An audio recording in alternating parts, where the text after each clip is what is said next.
গোপাল দাদা, ওই দামে কি ইলিশ হয়? হয় হয়, চেষ্টা করলেই হয়। সকাল সকাল গরিবের ওপর কি অত্যাচার শুরু করেছো গোপাল? আচ্ছা, দরদাম করাকে কি আজকাল অত্যাচার বলা হচ্ছে নাকি মন্ত্রী মশাই? ন্যায্য দামের চেয়ে কম দামে মাছ কিনছো, এটা কি ওর ওপর অত্যাচার নয়? হক কথা। এই দে রে, ওই ইলিশখানা দে দেখি, কত দাম ওটার? হ্যাঁ, চারা না মন্ত্রী মশাই? ব্যাস এইটুকু? আরে এত কম নিলে সংসার চালাবি কি করে রে?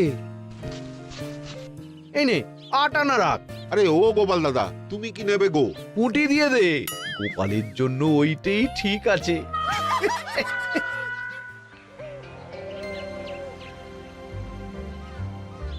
বাজার তো নয় যেন আগুন।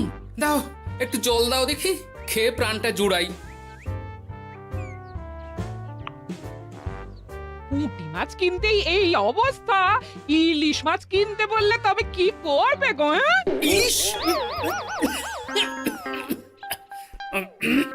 ওমা গো, ইলিশের কথা শুনেই যে বিষম খেলে গো। এই জল খাও, জল খাও, জল খাও।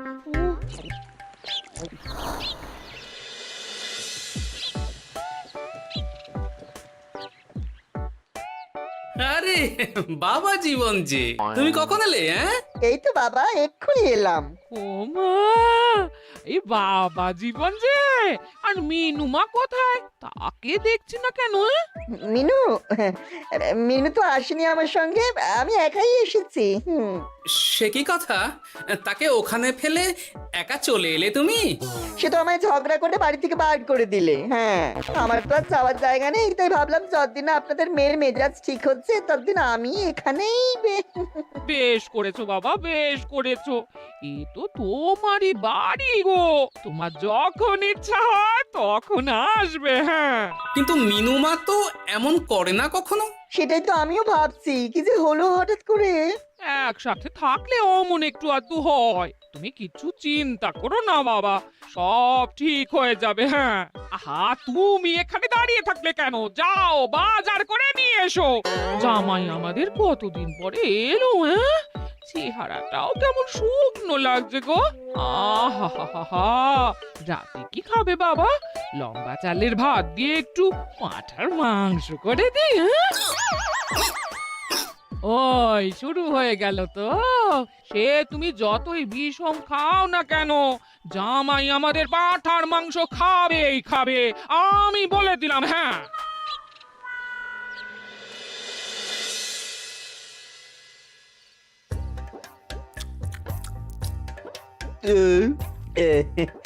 খাওয়াটা একটু বেশি হয়ে গেল। না না না, খান একশের মাংস কি আর এমন বেশি? বাবা বোধহয় অবাক হয়ে গেছেন আমার খাবার দেখে। হ্যাঁ, ছি ছি ছি ছি বাবা, এ আবার কি কথা? আগে বলো দেখি, কাল কি খাবে?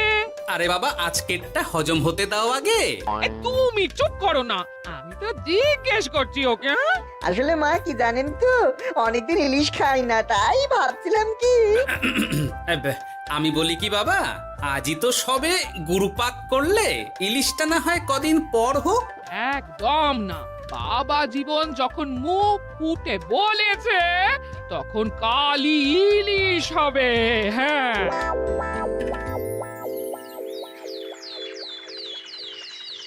গেছে যখন যাক, বেশি ভেবে আর কি হবে।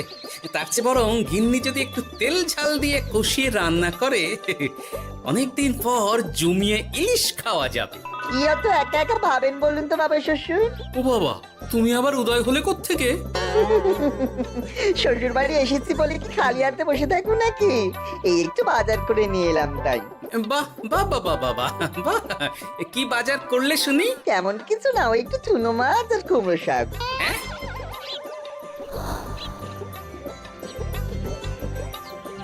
হ্যাঁ, নয়। হ্যাঁ, বয়সটা তো কম হচ্ছে না তোমার। কাল মাংস, আজ ইলিশ, হজম হবে তোমার? হ্যাঁ, কাল মাংস মানে? আমায় তো শুধু ঝোল আলু দিলি তুমি, বাকি সবই ওই। চপ, গোলের সাথে তো কিছুটা মাংস গলে মিশেছে নাকি? সেটা কোথায় যাবে? হ্যাঁ, তা বলে এই চুনো মাছ আর কুমড়ো শাকের ঘ্যাঁট? জানেন তো মা, ইলিশ ভাজার চেয়ে আমার ইলিশ ভাপাটাই বেশি ভালো লাগে। হ্যাঁ, এই নাও নাও নাও, আরো দুটো ইলিশ ভাপা নাও। এই না না, আমি আর পারবো না। পারবে পারবে, সব পারবে।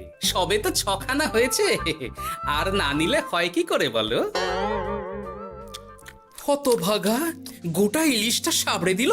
পারলে বেটা আমাকেও সাবড়ে দেবে কোনোদিন। কি হলো বাবা, আপনিও একটা খাবেন নাকি? না না বাবা, তুমি খাও, আমার জন্য চুনোই ঠিক আছে। মা, ইলিশ ভাজার আছে নাকি? আসলে ভাজাটাও এমন করা হয়েছে না যে আহা, নাও না বাবা নাও, লজ্জার কি, তোমার জন্যই তো করা এত সব। হ্যাঁ,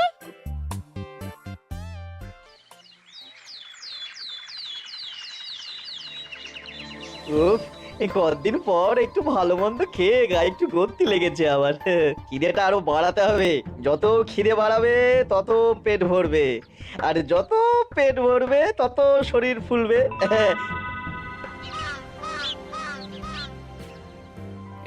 চাপে চাপে মুখটা কেমন চুপসে গেছে কদিনেই। এই তো বলি, ওই হাঁড়ির মতো মুখটা দেখার জন্য অত সময় নিলে বাজারটা কি করবে শুনি? হ্যাঁ, তোমাদের চাপে আমার হাঁড়ি তো এবার ঘটি হয়ে যাবে। তাতে লাভ কই, ক্ষতি হবে না কিছু। এখন যাও, বাজারে যাও, বাবা জীবন একটু দই কাতলা খেতে চেয়েছে আজ। হ্যাঁ, এ আচ্ছা জ্বালা তো, সারাদিন খালি খাই খাই আর খাই। তোমারই তো জামাই, তোমার মতোই হয়েছে তাই। বোঝো ঠেলা। না, কেউ নেই এই বেলা। চুপি চুপি মাথাটা একটু ভিজিয়ে নিতে হবে ভালো করে। উফ, কি কুটকুটানি। রে বাপরে বাপ, গোপালের জামাইয়ের একই কীর্তি। দই খাবো দিয়ে চিনি। এই যে বাবা জীবন, তোমার চুলের একই দশা হয়েছে। হ্যাঁ, এই মাটি করেছে রে। মাটির আর কি দেখলে বাবা জীবন, তোমার এই টাকের কথা জানতে পারলে তো তোমার শ্বশুর মশাই শাশুড়ি মা মুখে চুনকালি দিয়ে বিদায় করবে তোমায় ঘর থেকে। এই না না না, এই পায়ে পড়ে আপনার, দয়া করে এমন কি করবেন না আমার সাথে আপনি। ও বাবা, গলার স্বরও বদলে গেছে দেখছি।